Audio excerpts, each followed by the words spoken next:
What could be better than paddling a pristine bay on a kayak you built yourself? One person who finds his center in Tomales Bay is Marcus Daniels, a local carpenter. In the seaside town of Marshall, he runs a 6-day workshop where you can design, build, and then paddle your own custom bidarka, an Aleut skin kayak, over 4,000 years old in design. When I first started building the skin boats, it was purely from a point of passion. There was no job for a guy who could build skin boats. But I just had to do it.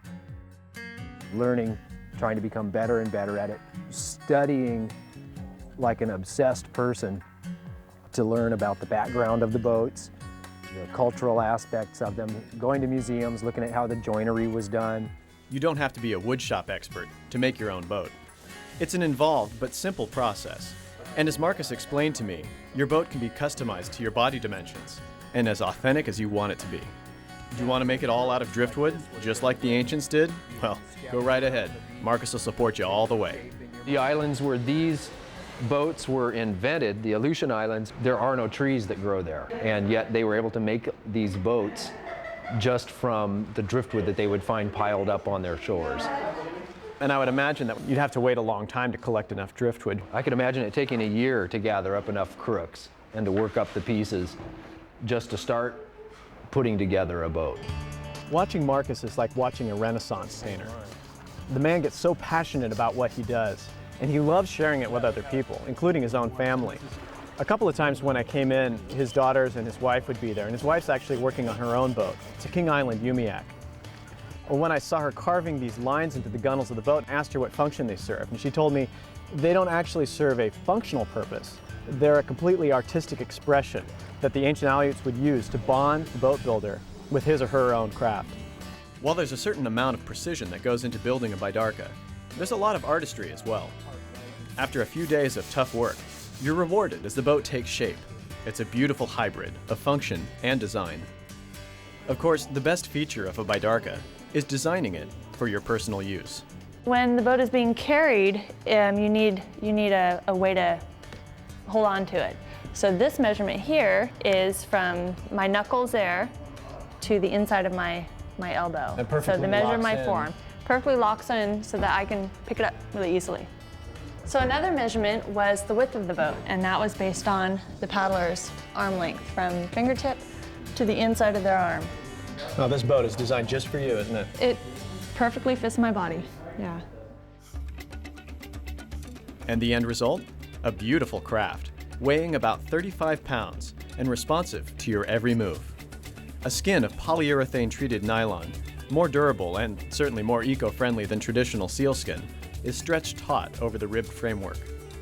The craft can be customized with hatches, or even a second or third cockpit for additional paddlers. When a person builds his or her own boat, there's the pride of handcrafting something beautiful, but in the end, the most empowering thing is when they're out on the water and the boat is responding to the waves, to their body movements, and they're looking at it and they're thinking, wow, I made this myself.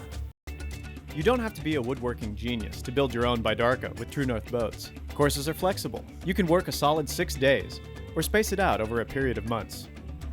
After weeks of building our own customized skin boats, from rough framework to finished masterpiece, Marcus and I were ready to take them out on Tomales Bay for their first paddle. Well, it feels good to finally get these boats out on the water, right? Have you noticed how quiet they are compared to the other boats that you've been in? Yeah, I don't get any sort of wave slap on the hull. That's one of the advantages that a lot of people don't know about, having never paddled one themselves. The way they slip through the water without making a thumping noise, you find yourself very close to wildlife that doesn't suspect that you're there. I've noticed one design feature of these boats is the fact that the bow slopes a little bit down, and it has this special wave breaker feature on the front. What's the purpose of that design? The Aleut people who designed these boats wanted to have a fine entry, a fine breakwater at the water line to pierce the water for speed and for tracking, and yet they wanted to have some buoyancy above that.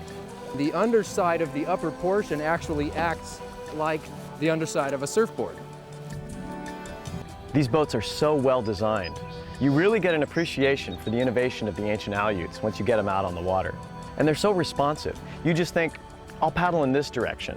And before you know it, your boat's already one paddle stroke ahead of you. And Marcus tells me that much like an old guitar, these boats get sweeter with age. And you really start to develop a personal bond with your boat over time. That boat for me at this point is sort of like an old friend, and we've been on a lot of adventures together, and I still get that empowered feeling when I'm out, especially in rough weather and the boat's responding. Yeah, I get that same exact feeling.